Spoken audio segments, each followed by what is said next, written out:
Nos acercamos a fin de año y en San Luis de Quillota se nos vienen cambios importantes. Luego del fracaso que nos llevó de vuelta la primera vez, conversaremos con Manuel Gaona, donde hablaremos sobre lo bueno y también lo malo de lo que ha sido su proceso, además de lo que se nos viene para el futuro de nuestro querido club. Acompáñanos en la siguiente nota de Canarios TV.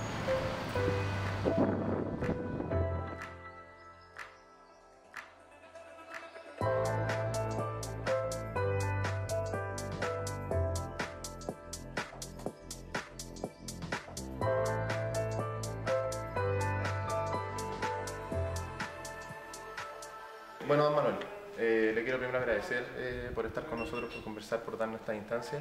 Y para partir, quisiera preguntarle cómo nace su vínculo con San Luis desde el principio. ¿Cuándo empieza San Luis a formar parte de su vida? Si recuerda la primera vez que asistió al estadio, quizás más joven. Bueno, muchas gracias por la entrevista y poder hablar de la relación que uno tiene con San Luis. Yo soy quillotano, nacido y criado en el hospital de Quillota y viví hasta el año 68 en Boco. Mis primeros partidos era ya niño que me traía un vecino ya que mi padre no era futbolizador, y un vecino sí. Y él es el que me traía los partidos de la San Luis de Quillota. Yo me acuerdo haber visto a San Luis el primer partido con Universidad de Chile. Eso es lo que tengo recuerdo. El año, la verdad que no recuerdo. Bueno, ya más en su labor como accionista, tenemos entendido que, claro, la Asociación Anónima comienza en 2006, como usted también lo había mencionado en el conversatorio. ¿Cómo llega usted a formar parte de esto? ¿Usted es invitado? ¿Usted organiza? ¿Y cómo al final comienzan a desarrollarse? ¿Y cuáles son los primeros desafíos que tienen enfrente al tomar la rienda de San Luis de Quillota? Mira, yo estuve muchos años desde el 74 fuera de Quillota, por razones fundamentalmente políticas. Y cuando vuelvo, que fue justamente el año 96, venía recién subiendo San Luis de Quillota a la segunda división, ¿no? 2006. 2006. Sí. Y ahí un viejo querido amigo mío, que es Dante Osorio, me trae a ver la sede y cómo yo podía apoyar a San Luis de Quillota, dado que se encontraba en una muy mala situación. Y las condiciones de esta sede eran deplorables. Daba realmente rabia ver cómo parte de la historia de San Luis estaba tirada en el suelo. Y así me vinculé con Dante y Mauricio Morales, que me empezó a pedir apoyo y yo desinteresadamente los di. Recuerdo que yo estaba en esa época vinculado al fútbol mexicano, a Jaguares de Chiapas. Y yo me acuerdo de haber traído camisetas que se las doné para que ellos las rifaran y poder hacer dinero. E incluso también en unos partidos eliminatorios de Chile, yo me acuerdo de haber regalado entradas para que también se rifaran y poder hacer dinero de esas entradas que yo regalé. Y justamente también, lo voy a corroborar con Mauricio Morales, también me tocó pasarle dinero para pagar la nómina que tenían serios problemas para poder pagar. Y llegó un momento en que sale la Sociedad Anónima Deportiva y yo les dije a Mauricio, bueno, este es el momento de buscar quillotanos que quieran al club y formemos una Sociedad Anónima Deportiva. Y fue así como yo conocí en ese entonces a los actuales inversionistas, Gaspardo y Colea, la familia Villegas, a Eduardo Rey, Víctor Vargas, o sea, una serie de quillotanos que formaron parte del inicio de la Sociedad Anónima Deportiva. Perfecto. Dentro de los desafíos, como también le había explicado, dentro de lo futbolístico, ¿cómo fueron los primeros problemas que tuvieron que abordar? San Luis estuvo jugando como invitado también cuando recién había ascendido a la primera vez. Sí, realmente esos años fueron años tranquilos desde el punto de vista deportivo. La idea era construir el fútbol joven. Yo me acuerdo que junto a Gaspar Colea la primera tarea que asumimos fue estar a cargo del fútbol joven y eso lo asumimos. Hoy día en la mañana estuve con Guillermo Pacheco y nos acordábamos de aquellos tiempos, donde él junto a Chon Martínez fueron los jugadores primeros que nosotros empezamos a trabajar en el fútbol joven y que después subieron al primer equipo. Los desafíos fueron eso, fortalecer primero que nada la institución. Yo recuerdo que más de alguna discusión tuvimos en aquellos tiempos, porque me preguntaban, bueno, tú no querés subir, no se trataba de querer o no querer, sino que es como cuando tú construyes una casa, tienes que construir primero los cimientos, porque si no construyes unos buenos cimientos, la casa se te viene abajo. Y eso es lo que hicimos en San Luis de Quillota. Yo creo que construimos muy buenos cimientos que hoy día pueden verse en el grado de avance que tiene la remodelación de la sede y sobre todo nuestro complejo deportivo. Por lo tanto, ya no es de vida o muerte estar en primera o en la B. Siempre vamos a querer estar en la A, siempre. Ese es el objetivo. Pero eso, ojalá que en la medida que cuando volvamos nuevamente a la A, no volvamos nunca más a la B. Porque ya San Luis va a tener sólida estructura y un fútbol formativo que realmente tiene que valerse de sus propios jugadores.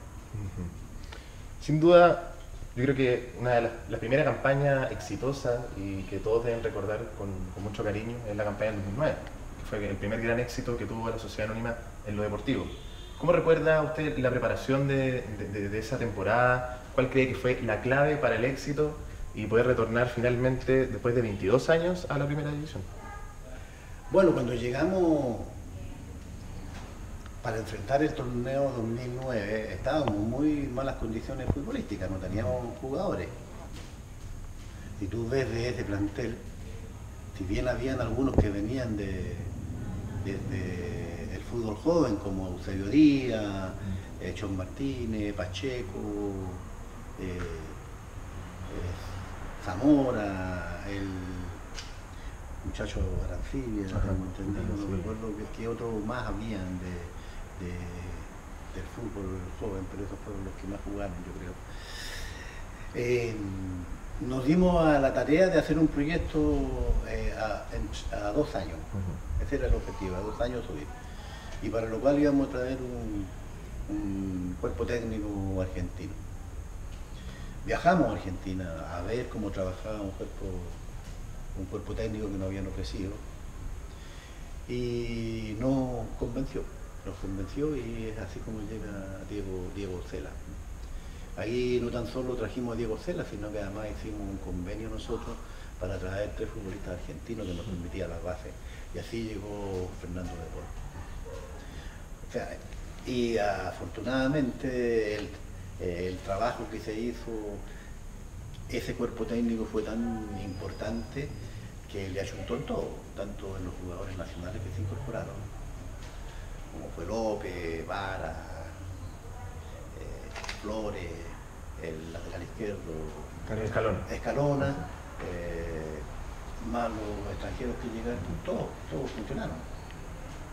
Fue realmente un año muy importante y nos permitió adelantar los procesos que nosotros teníamos. Perfecto. Ya como presidente, porque usted no fue siempre presidente desde el comienzo de la Sociedad Anónima, ¿cuáles fueron los desafíos más importantes desde que llegó? Ya había pasado el ascenso, se había sufrido el descenso, el club ya tenía la experiencia de primera división. ¿Cuál cree que fueron los desafíos más importantes? Y también, ¿cómo se gesta y cómo se motiva de nuevo para generar el equipo competitivo del año 2015 que retornó nuevamente a la primera división? Bueno, yo fui el tercer presidente de la Sociedad Anónima Deportiva. La verdad que nunca he querido tener responsabilidades porque por razones de trabajo no paso mucho tiempo aquí. Pero cuando fue necesario lo asumí sin ningún problema. Bueno, nosotros veníamos desarrollando un trabajo ya hacía como 3 años. Si tú ves la diferencia del año 2009, con la llegada a nosotros de Miguel Ponce, nosotros estábamos planteando en 2 o 3 años subir a la primera. Y Miguel, el año anterior, habían debutado muchos jóvenes. Con el Pampa Gigante. Habían debutado Fernando de Paul, Meneses, Cris Martínez, Gonzalo Rivas también. Gonzalo Rivas, el Chispa Otárola, el Barro Césped. O sea, venía una base importante de jugadores nuestros formados en casa. Y después vino la llegada de Miguel Ponce, que le introdujo algunos refuerzos importantes, como fue Fiorina, Borrego. Y yo creo que ese equipo pudo haber subido ese año, pero tuvo un bajón en la segunda etapa, aunque peleamos y por penales no pudimos subir, pero yo creo que ese equipo jugaba muy bien y tenía muy buenos resultados, tenía muy buen plantel. Y por lo tanto ya el año siguiente era de ayuntarle a los refuerzos y pelear el campeonato. Y ahí otra de las características que ha tenido San Luis de Quillota a lo largo de su historia es darle oportunidad. Ahí nosotros le dimos oportunidad a debutar como técnico a Víctor Rivero. Y él conocía bien el plantel y trajo jugadores de experiencia que nos permitiera potenciar y salir campeón. Fue un tremendo torneo porque punteamos de principio a fin. Fue un campeonato muy importante que logramos. ¿Cuál cree usted que es el mejor recuerdo que tiene estos 12 años ya de Sociedad Anónima? Quizás, ¿quién elegiría usted, por ejemplo, como el mejor entrenador? O quizás el entrenador también que cumplió menos con las expectativas. ¿Un equipo en especial, algún plantel que usted lo haya marcado más? Es difícil hacer comparaciones, porque todos tienen su momento, pero yo creo que a mí me gustaba cómo jugaba el equipo de Miguel Ponce en su primera etapa. El trabajo brillante de Víctor Rivero para lograr el ascenso. Y me quedo también de la forma en que jugaba el equipo de Miguel Ramírez. Yo creo que tuvimos 2 años y medio con Miguel Ramírez muy brillante desde el punto de vista de cómo jugaba el equipo, de los resultados que tuvimos. Desgraciadamente tuvo un mal final, que fue este año, donde hicimos el primer semestre con él y el equipo no funcionó.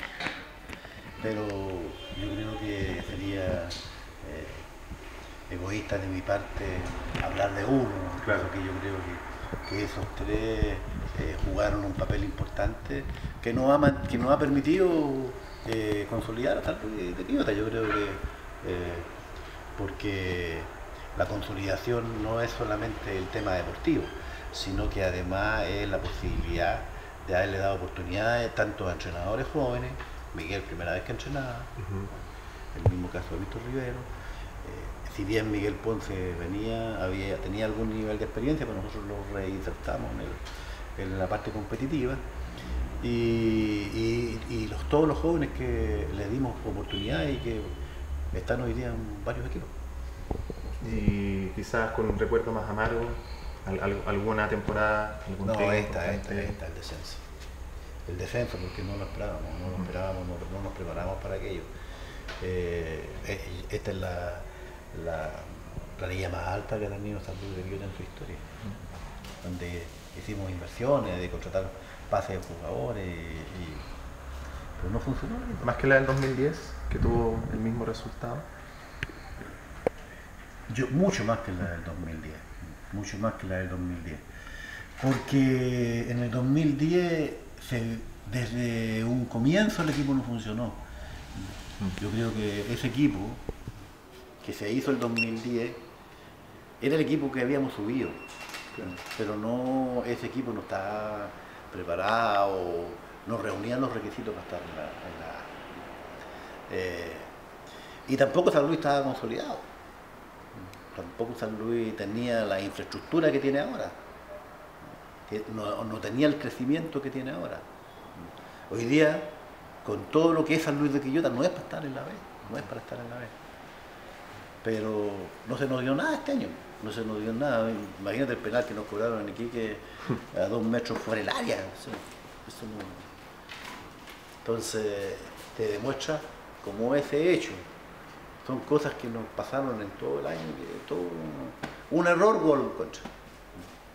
En ese mismo sentido, hablando del descenso, ¿cuál es su mea culpa? ¿Cuál cree que fueron las claves que determinaron este fracaso deportivo? ¿Siente quizás traicionaron su confianza en algún momento? Quizás en el tema deportivo. Yo creo que la principal lección que saco yo son 2 temas centrales. Uno es que en el fútbol actual, el tema de la gerencia deportiva, que dirige toda la política deportiva de un club, tienen que estar concentradas en gente que se dedica 100% a eso. Y nosotros no resolvimos ese problema nunca. Lo teníamos claro, pero no lo hicimos. Entonces eso te lleva a temas de seguimiento de jugadores, a contratación de jugadores, cuerpos técnicos, etc. Ver cómo están los trabajos que están haciéndose en el fútbol joven, los muchachos están preparados, no están preparados para dar el salto. O sea, todo eso yo creo que no es un tema que nosotros no logramos resolver adecuadamente, y se cometieron muchos errores en el tema de contrataciones, de jugadores, etc. O sea, nosotros contrajimos a Carlos Escobar, pero como no le hicimos seguimiento, pensábamos en el Carlos Escobar de los 2 años anteriores, que había estado en el club, que había hecho muy buenos campeonatos, pero tuvo un año en Concepción. Entonces, ese tipo de situaciones. También esperábamos que otros rendimientos de algunos jugadores, que algunos se vieron reflejados recién en el segundo semestre, el mismo Caballero, el mismo Bravo, no jugaron así en el primer semestre. Nosotros, si hubiésemos ganado 2 partidos más en el primer semestre, otra historia sería la que tendríamos. Esa es una cosa. Y yo creo que también nos faltó convicción. Yo creo que nosotros, cuando termina el primer semestre, nos faltó convicción, o que continuara Miguel, o un entrenador de las mismas características de Miguel. O sea, yo creo que el equipo no estaba preparado para jugar a un estilo Diego Cela. Yo creo que Diego Cela hoy día para acá vino a pasear y no era el tipo de entrenador que nosotros necesitábamos para el segundo semestre. Yo creo que ahí nos equivocamos profundamente. Y el éxito que había tenido Diego el 2009 en la elección de jugadores, esta vez no se reflejó. Él dijo, no, yo primero que nada quiero a Maxi Rodríguez. O sea, todo pasó por Maxi Rodríguez. Yo creo que Maxi Rodríguez es el jugador más caro que ha pasado por San Luis de Quillota. Y quedó. Bueno, Manuel, no sé si me puedes explicar un poco el trabajo que ha sido la sede del club. Podemos ver aquí, estamos en la oficina, con las camisetas, equipos destacados también, otros que quizás no nos gusta recordar tanto. Pero bueno, podemos ver también aquí la obtención de copas que como la del 2015, apertura 2009, perdón, clausura 2009, apertura 2013-2014. ¿Cómo ha sido el trabajo para lograr todos estos cimientos, también los éxitos del fútbol joven, como fue la final del Sub-19, y también el trabajo que ha tenido acá la sede? Bueno, como le decía anteriormente, esta sede está totalmente abandonada. No había ningún mueble, ninguna división. Todas estas copas están arrumbadas en distintas partes de aquí. No había ninguna camiseta enmarcada, absolutamente ninguna, y hemos ido reconstruyendo esto de a poco. Esto debiera ser todavía, yo creo que no está ni un 10% de lo que debiera ser la sede de San Luis de Quillota, por su historia, si vamos a cumplir 100 años. O sea, ¿cuántos clubes cumplen 100 años? Son muy pocos. Entonces, desde mi punto de vista, todavía falta mucho por hacer de que este sea realmente un punto de encuentro de los hinchas, del quillotano, y que la ciudad además está impregnada de sus colores, de su historia. Un club sin historia es un club sin memoria, o sea, vale muy poco. Y esa es una de las tareas pendientes todavía que tenemos que seguir desarrollando. De las copas que usted puede ver acá, de las que se obtuvieron dentro de lo que fue su organización, ¿con cuál se queda? ¿Cuál elige? Bueno, cuando subimos el 2015. Ahí está. Vale. Ahí está. Esa, yo creo que esa es la que a nosotros nos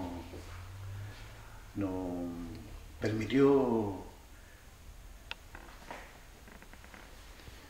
es lo que nos permitió estar 3 años y medio en primera división. Don Manuel, ahora lo quiero llevar como a la actualidad. Sabemos que van a pasar nuevos dueños al club ahora, los que van a ser el dueño de la mayoría de las acciones. ¿Cuál es el motivo que determina a que pueda llegar esta nueva gente a San Luis de Quillota? Bueno, el tema accionario en San Luis de Quillota se ha movido bastante durante este periodo. No es que ahora recién se haya movido, se ha movido bastante. Cuando se constituye la Sociedad Anónima Deportiva, César Villegas participa y después vendió. Le vendió a Jaime Baeza. Igualmente Sergio Sedán, que había sido otro presidente del club, le vendió a Jaime Baeza. Para mantener un club hay que disponer de dinero. Nosotros no éramos ni somos millonarios, tenemos que estar permanentemente trabajando. Entonces siempre buscamos accionistas.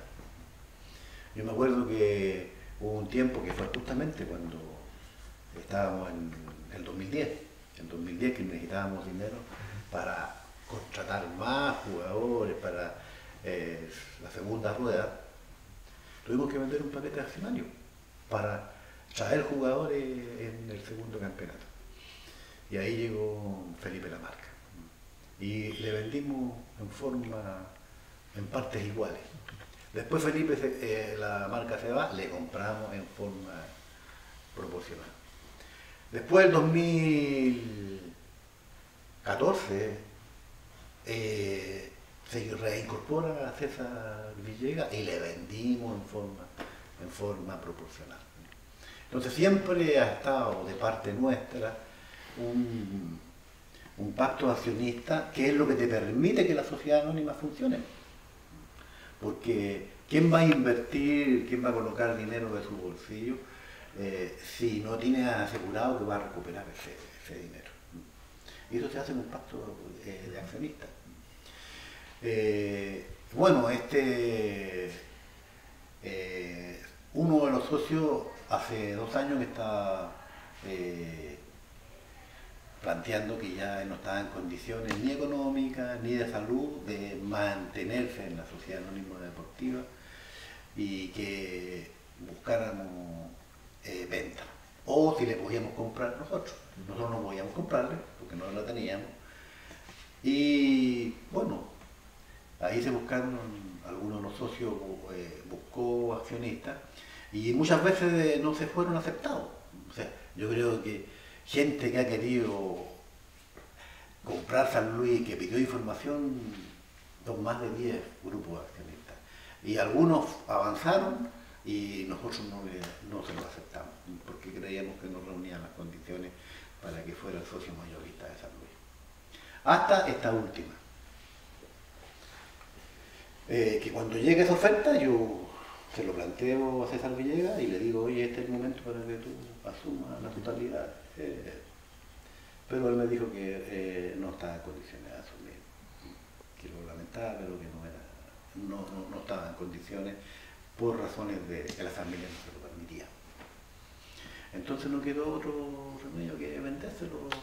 Hicimos otras gestiones con otros grupos. Yo fundamentalmente lo hice con otros empresarios de la zona, pero a nadie le interesó.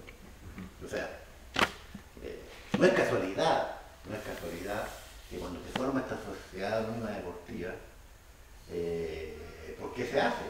Porque el club está prácticamente sin apoyo económico de los hinchas de la ciudad y también de los grupos empresariales. A mí siempre me ha llamado la atención dos cosas. Una es que la generación dorada de San Luis, yo creo que es la de los 80, ¿no? Para mí esa es la generación dorada, por lo menos por la edad que tenemos. Todo el mundo habla de esa generación. Pero ahí hubieron más de 10 jugadores o que fueron vendidos o eran vendibles y por algún motivo... pero de eso no quedó nada en San Luis. Solo éxito deportivo. Pero desde el punto de vista institucional no quedó nada, al contrario, San Luis quedó en ruina. San Luis quedó en ruina. Esa es una de las cosas. Y lo otro, que muchos de los que hablan de San Luis de Quillota y critican, muchos de ellos formaban parte de las directivas de San Luis. Víctor Vargas, por ejemplo.